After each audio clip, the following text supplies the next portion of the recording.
Hi friends, my name is Shaz and this is Shazness Wellness. So if you are new to my page, welcome. If you are a returning follower, what up? So pretty much a quick bio of me. I have candida, leaky gut, PCOS, which is polycystic ovarian syndrome, and irritable bowel syndrome. So I have a variety of gut health and hormone health issues. So I really want to start this channel to inspire people to find their own individual wellness journey by sharing what I've learned and, you know, helping you do you boo-boo. So I have a lot of life updates. Maybe not the best ones. I have some good ones and I have some bad ones. So I'll probably share a life update with you guys maybe sometime in the next few weeks. But for now, I really wanted to share something exciting. So Organica, they are a Canadian company, and they've asked me to do a blog post. So I actually am on their website, so check it out. It's a blog post about the 5 common questions that people first ask when seeing a nutritionist. And I really wanted to touch on one of the questions that I answered in that blog post, which is, how can you find out what foods you're intolerant or sensitive to? Now, it is really important to distinguish between 3 main terminologies: an allergy, a sensitivity, and an intolerance.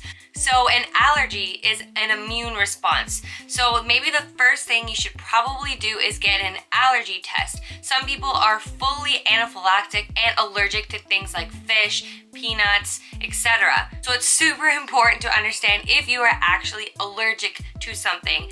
Now, a sensitivity and intolerance, I feel, are used interchangeably because it's hard to really understand the difference.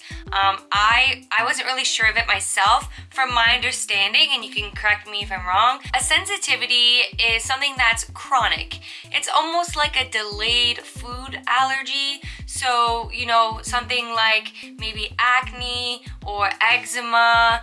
It's something that is still affecting your immune response and your organs, but it's almost like a delayed food allergy. That's probably the best way I could go about it. An intolerance, so this is one that most people will know, lactose intolerant, meaning your body is intolerant to breaking it down. I find intolerance very immediate. It's drinking something, eating something, and getting, you know, a stomach ache in that day. Your bowels are really upset, and yeah, it's not a fun time for your tummy. So that's probably the best way I can describe the difference between a sensitivity and an intolerance. Now, I suffered with both. I just want to show you this binder of crap. Like, look at this. Oh my god, I should have went to like med school with this bad boy. But this is 5 years of research and lab results and tests trying to figure out, why was I having such bad acne? Why was I having extreme fatigue and fainting symptoms? Why was I having eczema? Why was my stomach hurting every single day? Why was I struggling to lose weight? And I feel like the list goes on, but those were probably the main reasons why I went on my journey of self-discovery and trying to figure out what the heck was wrong with me. So, we're talking about food intolerances. The first thing you can do is an elimination diet. What are you getting an immediate reaction to? So for me, I can just give you one. Dairy, 100%. I tried eliminating dairy for 2 weeks, I felt good, brought it back in, immediately my intolerance was showing. So I isolated the dairy component, so eliminating it for 2 weeks, bringing it back in. If I had a reaction, it shows you're intolerant to it. So I did the same thing for like gluten, and I was gluten-free, dairy-free for quite a long time. It did help my acne, so it did help like my food sensitivities and my chronic, you know, whatever was going on up to my immune system. But eventually I still got full-blown acne and ran into other problems like candida and leaky gut. And I really just believe it's because like I let it go for so long. I didn't know what the right steps were. at this point, it's super important to start a food journal. So if you want me to make one, please let me know, because I'd be happy to design a document that will help you understand what to eliminate, when to eliminate it, when to reintroduce it, what foods could be causing you intolerance and sensitivities, and then looking at patterns and trying to distinguish what's going on in your body. Yeah, so let me know if that's something that would be helpful to you. But realistically, right now, what you can do is open a Google Doc. It's something that saves automatically, and you can open it anywhere with Wi-Fi and start tracking everything you eat, everything that's going on. Another thing that I didn't really realize about my body was my irritable bowel syndrome symptoms. That was a hard tongue twister. But yeah, so things like broccoli were giving me a stomachache. So, long story short, start a food log, start tracking absolutely everything you're eating.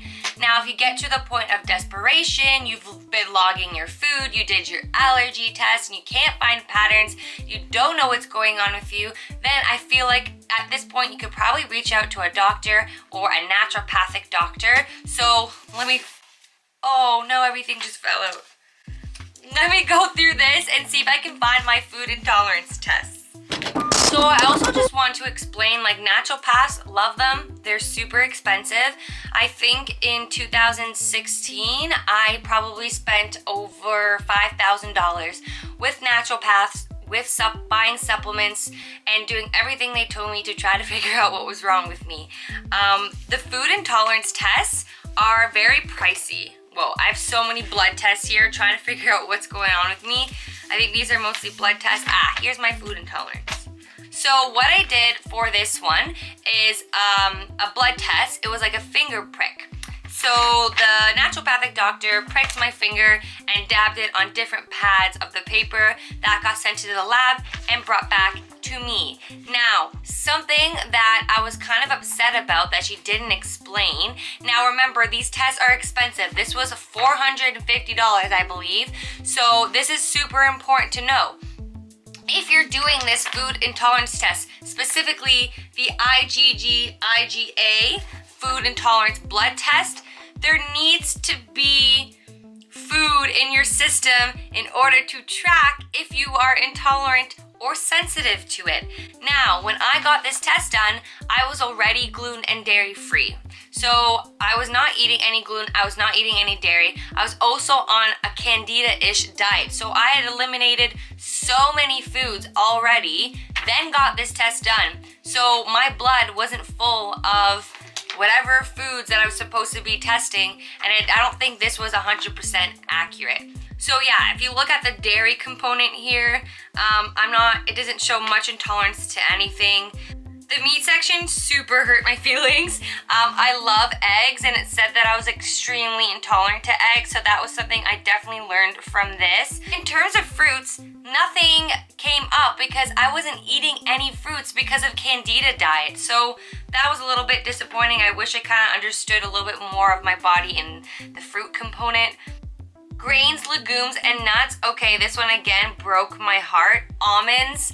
Like, if you're dairy intolerant, everything you reach for is almond milk and almond butter and almond flour. So I was almond heavy. Yeah, okay, so that's pretty much a summary. I mean, a quick summary, as fast as I could tell you, of the process I had to go through to understand my food intolerances. Like I said, that took over 5-6 years. It started with like the dairy, the gluten, the elimination diet, the food journaling, the seeing men. I saw like 5 different naturopaths to try to figure me out. I have years of blood work and blood tests and trying to understand my body. It's a hard process, and you are not alone. So do your best to follow these steps, you know, make it easy for yourself. And if you want to avoid the long process of elimination diet, then you can go ahead and pay for a test, but make sure that you eat everything you are eating now so that when you get the test done, it's a true result of what you're sensitive and intolerant to. So I hope this helps. Check out my blog post again. It's a really great post about the top 5 questions on organica.com. Let me know if I should be opening up a website and and, you know, giving you some resources. Let me know if that's something of interest to you guys. I absolutely appreciate every view, every like, and every comment. So thank you so much. You know, we're all here for each other, and I just want to send an enormous amount of love to you. Wishing you a lovely day. XOXO Shazness Wellness. Bye, friends.